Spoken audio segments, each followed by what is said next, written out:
So what is this profession that means so many different things to different people? We'll start this video lecture by covering the past, present, and my take on the future of business analysis. Then we'll move on to describe how to prepare to be a business analyst. Within the development of business analysis, there are all kinds of parallels to the way project management came to be. Before we had the full-blown project manager profession, we had the organizer, who more or less completed projects on top of line management duties. Come to think of it, that could be the standard even today. Regardless, anyone who led or has been involved in more complicated projects knows that there is a lot more to it than just organizing.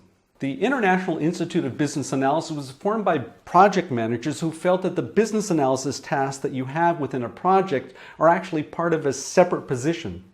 And in fact, some of these tasks take place even before the project kicks off. And they have moved away from each other since, farther and farther and farther away, in fact. The IABA has been around since 2003, so we're not talking about a long existence here. So when we're talking about business analysis tasks, basically they fall within three possible categories. First one would be decision processes within companies. Here I'm talking about coming up with various solutions, performing a comparison of them all, and presenting their findings to upper management. Second one would be organizational processes. Basically, here I'm talking about business process management, and you'll see the titles of these people being, you guessed it, business process managers. In my mind, though, they're performing BA duties. They're trying to solve a problem or improve processes. They need to have a good overview of the entire organization, and what they create should support the company's strategy in some way. And our last category is the one that business analysts are most identified with, and that is requirements.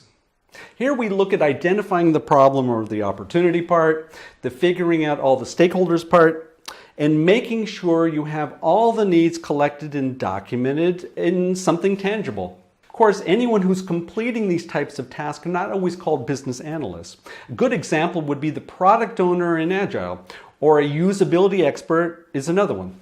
Okay, so where are we now? Well, the business analyst of today is usually associated with some department and is called a finance business analyst, or a business process analyst, as I mentioned already, or an IT business analyst. I can go through a number of examples, but I think you get the idea. I ask you though, can organizations today afford to have seasoned employees that are confined to particular departments?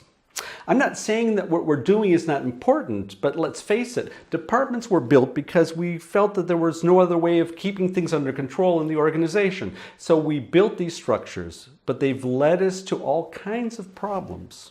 Marketing knows what's going on in their department, and the same is true for sales and operations and IT and finance. If they all have something to do with the customer, then very often we're talking about the same process.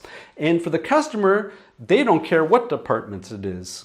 We talk about the situation a lot in this course.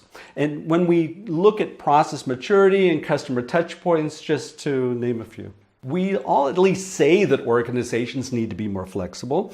They all need to be more focused on the customer, and they all need to be able to change their strategy and focus quicker. So that would mean we need people who can come up with solutions, and it doesn't have anything to do with one department. They need to understand why, the strategy part, and they need to address problems and opportunities in real time or as close to real time as possible. Such people should also have a good understanding of the end-to-end processes, how changes are deployed, and scenario analysis. What can happen if this happens? That sort of thing. We shouldn't forget dependencies and requirements gathering for entire organizations. That rounds off the skill set required today at many enterprises already today. So we said that current organizational models are going through an overhaul. So what could it look like?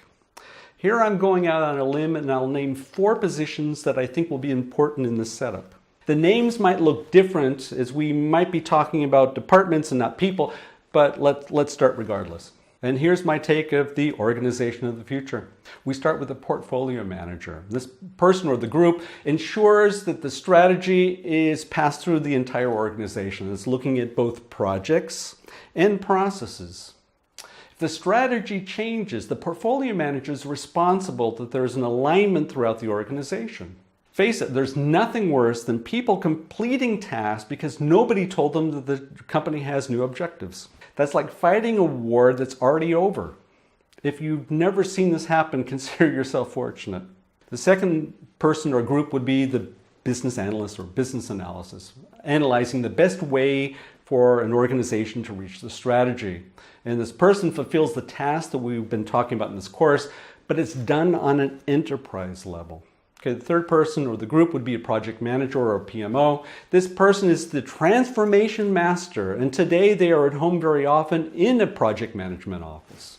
And fourth, and certainly not least, would be line management. Here the strategy is deployed at a process level, either in conjunction with the project or following a methodology like Lean Six Sigma. Continual process improvement is the goal. Okay, our last step, we'll be taking a look at some basic steps that help you become a good business analyst. Now, these elements that I'll be describing are not a must, but you might find them to be quite helpful. First one would be higher education. You need to start somewhere, and especially today, it would be foolhardy to define higher education as being solely a university. Besides, learning should accompany you throughout your career, so it's not something you finish in 4 years and you're done.